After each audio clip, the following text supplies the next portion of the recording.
It's a bad boy. It's a bad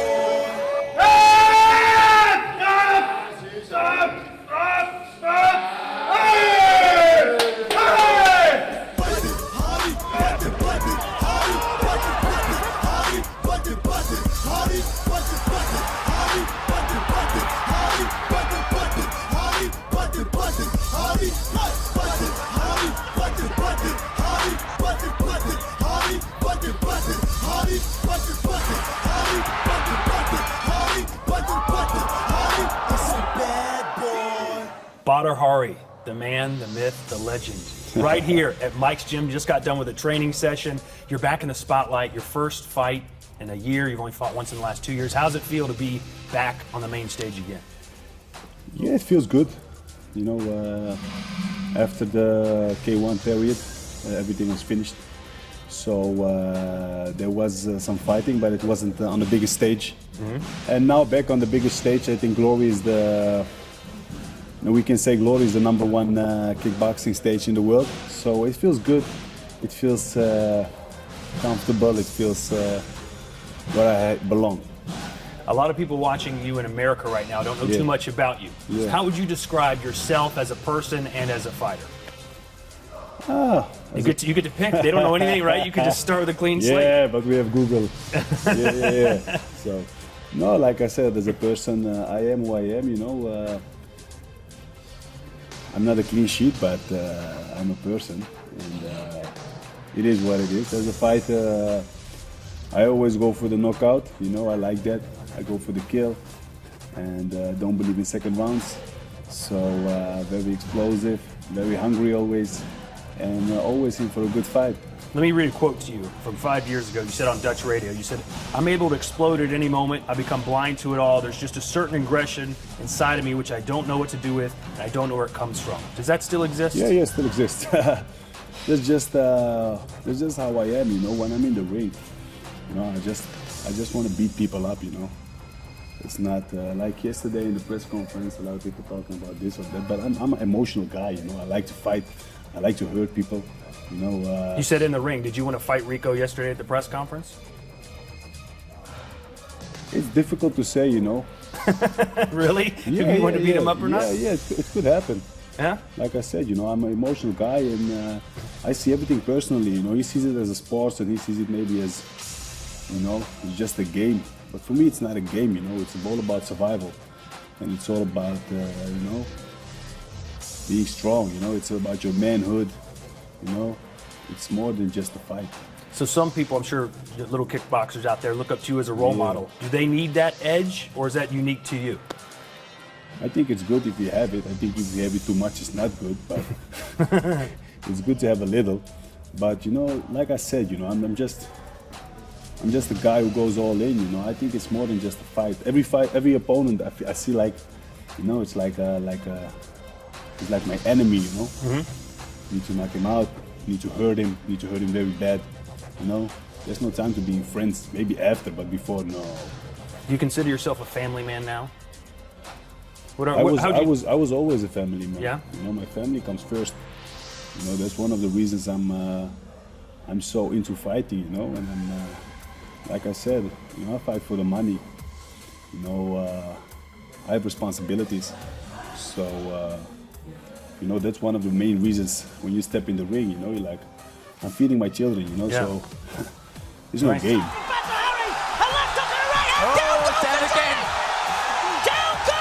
Are you a little bit nervous about this fight? No, I'm not nervous. Some athletes say if you're not nervous, you don't care. You have to be a little nervous. No, I'm not nervous. I'm not nervous for the fight. Let me say this, I'm not nervous for the result. You know, I know I'm gonna knock him out. You know, so that's not what I'm nervous. I'm sharp, I'm focused, I'm nervous now. You keep saying you're gonna knock him out in the first round. If that somehow doesn't happen. No, it will happen. It will happen. Yeah, You have no backup game plan. No, I don't need a backup game plan. What if you lose? I don't. He has a 0% chance. 0. Wow. You believe that in your head? Yeah, it is what it is. Is that how you always approach fights? Yep. And if you see my fights, I always knock them out. Yes. So it's not just talk, you know? I think I got a knockout ratio of 90% or something. Everyone calls you a little older. You're 31 years old, right? Old school. How would the 31-year-old Badr do against the 26-year-old Badr? You would knock the 26-year-old Badr out. You're that much stronger. No, I'm much wiser, you know? So that's what happened. I'm 31. It's still young in fight sports. It's young in the heavyweight division. It's young. You know, in the lighter division, it's maybe getting older. So why not say I'll fight until I can't fight anymore? I'll make as much money as I can. No. Do you want the public to crave you to stay around? No, listen. I can fight 5 fights in a year if I want. Yeah. I got a lot of people asking me, a lot of promoters, you know, come fight, and they're ready to pay. But it's, you know, I don't want to fight a lot. You know, I think you must, you know, keep it exclusive. You know. So who do you need to be at your fight on December 10th supporting you? Who has to be there? My family should be there, of course, and that's important. I got some friends coming up, and I think people will be surprised how many people support me. You know. RICO, at least from what everyone tells us, is at a very high level technically. Where does he rank in your mind with your past opponents from that perspective? How good is he? If RICO was in the K1 days, he would never be a champion. I can say that definitely, because the competition is really high, the guys are really strong, and he would not be champion. He would be a good fighter, but he would be he never would be champion. So does it make you angry when people, especially from this country, the Netherlands, say they think he's better than you, they watch him, they think he's at a higher level than you? Yeah, but which Netherlands? The white folks. Yeah, the white Anderson Silva said that after the fight. He told RICO, he said you're at a higher level. Who's Anderson Silva? Right, he fought you. Yeah. When? Back. Yeah, do you think I trained for that fight? I don't know. You didn't see my shape. We didn't talk before that. My shape. I saw your last fight, No, Ishmael. I don't even train for those guys. What about Ishmael Law, your I last didn't fight? even train for him also. Did you train for RICO, I hope? Yeah, I'm training for Okay. RICO. Don't worry about that. So will the Badr that was in the Ishmael Law fight be able to beat RICO? It would be a hard fight. Yeah. No, of course, listen, RICO is a fit guy. He's fit. He's not strong, he's fit. You know, and his condition is His legs are like this. yeah, but it's not hard, it's just big, you know, and if you see he don't damage people, you know? Yeah. He's just conditionally wearing them out. And that's what happens with all his opponents. So isn't it hard to knock someone out though when you're saying I'm going to knock him out in the first round, and in his brain he's thinking I just want to get to the second and third round where I can win this. Yeah, but I'm gonna tell you a small thing, you know, in fighting. If you don't survive the first round, there is no second round. Yeah. But it's hard to hit someone that doesn't want to be hit if that's your only goal is to play defense. Yeah, but he will be hit. He will Yeah? get hit. Yeah, of course, man. Listen, you only cannot hit people who are invisible. He's not invisible. He's standing in front of me. Yeah. So he will get hit.